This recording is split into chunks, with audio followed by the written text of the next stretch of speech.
Hello everyone, it's Myokordan. Today I am going to read S6 6056 Polar Bear Patrol, Chapter 3. The caribou were nibbling at the tiny plants growing on the tundra.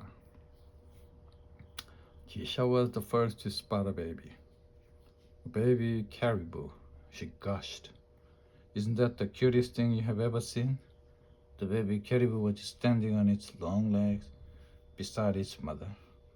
And its big brown eyes saw Keisha, it let out a bleat. Be careful not to frighten them, Keisha. The freeze won. They are not used to seeing people. We all moved back closer to the plane. The caribou decided it was time to move on. We watched as the whole herd headed further north. Keisha waved goodbye to the baby. I wish I could have petted the baby, Keisha said. It's better if we don't interfere, Miss Frizzle said. It's usually not good for people to disturb wild animal. I guess I wouldn't like it if a caribou barged into my bedroom, especially if it didn't knock. Carlos remarked. What will we do now? Phoebe asked. The only way I'd get back in the plane is if it is headed home. Arnold insisted. You don't have to get back in the plane, Arnold. Turn around. We turned around to look at the Arctic Explorer. But it wasn't a jet anymore. It had turned into a gigantic snowmobile. All aboard, Miss Frizzle shouted. We've got to get going. The storm slowed us down. We still have a lot of ground, tundra, to cover. We jumped into the snowmobile behind Miss Frizzle. She started the motor and we shot off across the snow. Next stop, polar bears, I yelled. Chapter 4. Magic Snowmobile was huge. It had runners like skis on the bottom, and with the freeze at the wheel, we were trucking across a sheet of thick ice. I couldn't wait to get to the polar bear research station. I wondered if I would see real polar bears there. With the help of Dr. Luke Igulik, I would do the best Arctic project of all. Miss Frizzle, Ralphie yelled out. Can you please put on the brakes? I looked at Ralphie. He was pointing at something ahead of us. Was a brown spot on the ice? Miss Frizzle slowed the magic snowmobile to a stop. What's up, Ralphie? The freeze asked.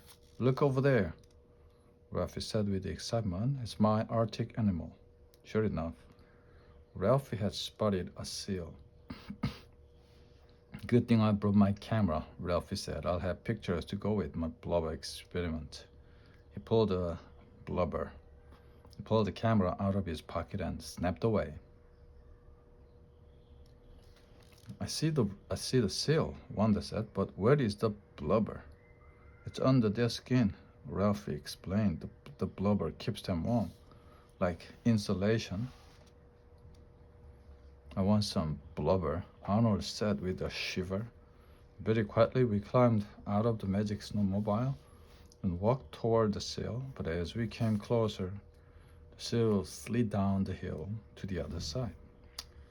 All right, class, Miss Frizzle said, pointing to the hill of ice in front of us. Let's climb up and check out where we are.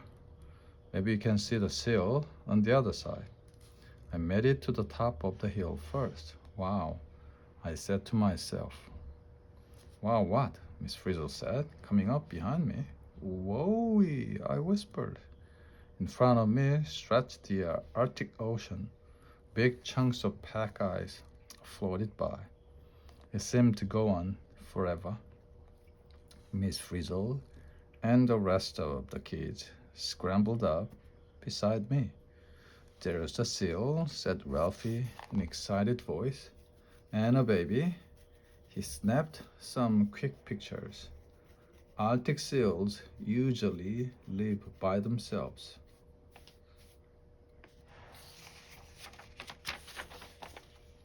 But a mother takes care of her baby until it is ready to take on the world, Miss Frizzle said.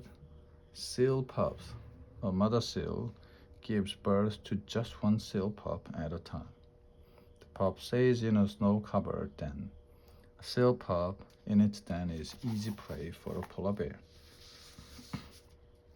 The seal chances of survival are better when it goes out on its own. And even though polar bears are great hunters, a seal often gets away. We were quietly watching the mother seal with her baby from the top of the ridge. Then suddenly something strange happened. The seals seemed to get nervous. Even the little pup was anxious, and they didn't hang around for much longer. Plop, plop, the seals hit the water. We could see another seal family in the distance. All those seals dived into the water too. I wonder what happened. Dorothea said, I don't think they saw us up here. Maybe they sensed something else, like an enemy, I guessed. Maybe there is a polar bear around. That made everybody shiver and look around. I wanted more pictures of the seals, Ralphie said, for my project. No problem, Ralphie, Miss Frizzle said. I head back to the magic snowmobile. We slid down the ice hill and jumped back into the snowmobile. Miss Frizzle studied the engine and took off. All of a sudden, I realized she was going backward. No, I screamed as we headed for the water. You're going the wrong way. The Frizz just smiled at me. Oh no, I thought her brain has frozen. Everybody was yelling at the top of their lungs. But the Frizz stayed right on course. We were backing into the ocean. But just as we got to the edge of the ice, something strange happened. Magic Snowmobile changed shape. It closed up all around us. We hit the water with a splash. Welcome to the magic shop, Miss Frizzle said with a grin. I breathed a sigh of relief. The water outside the windows looked really cold. Seals, Ralph yelled. He whipped out his camera again. A family of seals passed by us. He waved the flippers for the camera and was happy for Ralphie. He had gotten to see seals, and I guess I was even happy for Keisha. She's seen a whole herd of caribou, but we were invited to the Arctic for my project, and I hadn't seen one polar bear yet. Miss Frizzle came out of the sub's galley. She was carrying a tray of food. Who wants a sub sandwich? She asked. It's the house special. We all dived in. Then we took our subs to eat by the pole horse window. We didn't get this view in the normal school cafeteria. We settled down to eating our subs. The seals seemed to be happy, drifting along beside us. But suddenly they all darted away. Look, Tim, Dorothea said. What's that? White things by your porthole. I looked out, so what looked like a huge paw zoomed by. I almost jumped out of my seat. Could it be what I hoped it was? That fish looked an awful lot like a bear. Phoebe said it was a bear. I said proudly, and be sure it can swim.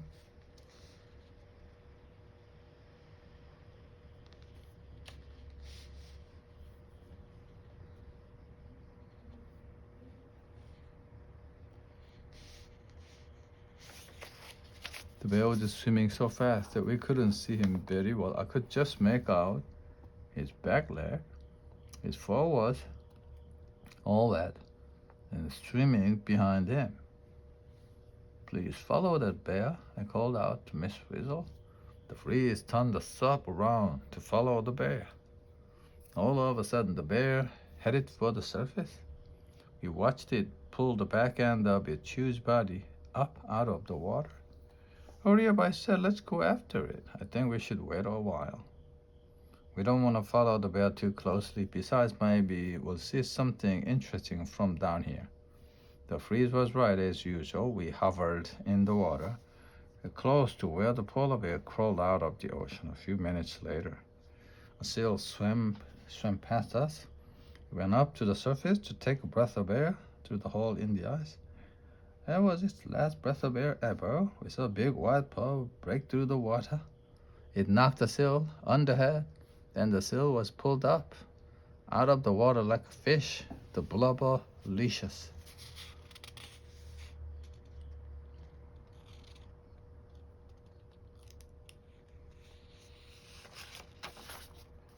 Guvus, the bear, is mean. It's not mean. That's how the bear stays alive. Let's go up someplace else, Frieza said. We should let the bear eat in peace. Magic School Sub chugged along under the ice. Then the freezer said, prepare for surfacing. The Magic School Sub popped up out of the water. Miss Frizzle steered it up to the ice. Then she pressed a button and 2 trees came out of the bottom of the sub. With their traction action, we wrapped up onto the ice. When Miss Frizzle opened the hatches, I was the first one out of the sub, so I got to see them burst. Cool. Wow, they were furry. They were 2 polar bear cubs. Chapter 5. When we popped up, guess what we saw? The best polar babies in the Arctic, the polar bear cubs. I wanna pet them. Wanda said, but I know, I can. That's for sure, I told her. Remember, they are polar bears, not teddy bears. We watched the cubs play, then they took a break to clean their fur. One of the cubs hit the other with its paw. Soon both cubs were rolling in the snow. How old do you think they are? Miss Frizzle asked. I asked. They're still little. That means they were just born this winter. Where do you think their mother is? Arnold asked nervously, probably hunting for food. Miss Frizzle said, the cubs are still too young to help out. Everyone watched the cubs play until Arnold turned around. That is, oh, everybody, company is coming. Don't be silly, Arnold, Wanda said. We're out in the middle of nowhere. I think you better look, Arnold said. Oh, all right, Wanda answered. We all turned, looked across a narrow strip of water.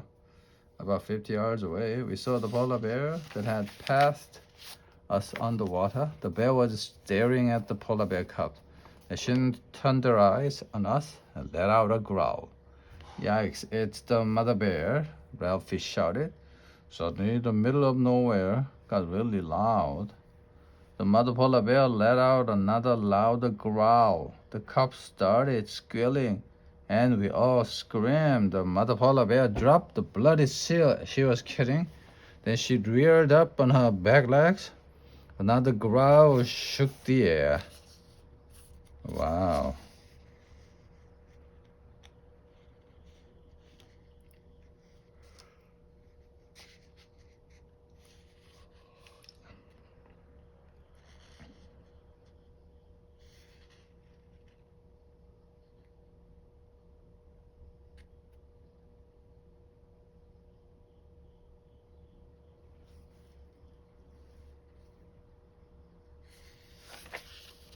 Miss Frizzle, think of something. I said she thinks we might hurt her babies. Back away from the cubs, Miss Frizzle ordered. Maybe she'll calm down. But the mother bear didn't look calm. She looked really, really angry. She started across the ice toward the water that separated us. What will we do? Arnold whimpered.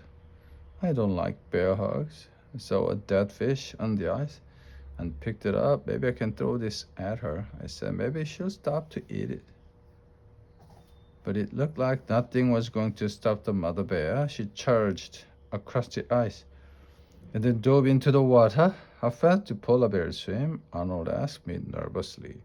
Fast, I said, but not as fast as they can run. Miss Frizzle, please save us. We all turned around, ready to run. Did we ever get a surprise? The freeze had done it again. The magic sub was gone. In its place was an Arctic dog sled pulled by 12 husky dogs. Behind the main sled was a smaller supply sled. All aboard. We are about to make tracks.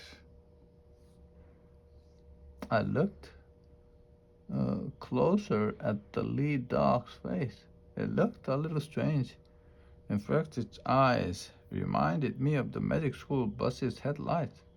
Right away, I decided we should call the dog Bright Eyes. All aboard, kids. The freeze called out. As I ran for the sled, I tossed away the fish I had found.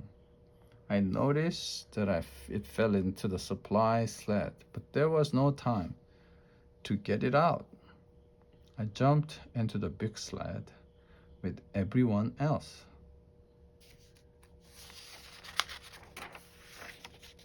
Miss Frizzle Arnold screamed. She's coming. We looked toward the water. The mother polar bear had swum across the water between us and was pulling herself onto the ice. She was only about 50 feet away now. The bear stopped to shake out her fur. Everyone is in. You can step on the gas. Miss Frizzle Dorothy answered nervously. There's no gas. She was frantically checking the dog's harnesses. Polar bear mother was getting closer. All at once, Miss Frizzle jumped in the sled, grabbed the reins, and cried, "Mush!" at the top of her lungs. Dogs started to bark, and they all leaped forward. We started to pull away across the ice. We had escaped. I turned around to say a final goodbye to the polar bear cubs. Miss Frizzle, I called out, one of the cubs is missing. Don't worry, Tim. Its mother will find it. We're out of here. Mush, we all yelled. I wasn't sure what mush meant, but it sure worked. Bright Eyes and the rest of the dogs took off like a lightning. Soon we were flying across the snow and ice. The polar bear mother was slowing down now that she was satisfied that we could no longer harm her cubs. The end.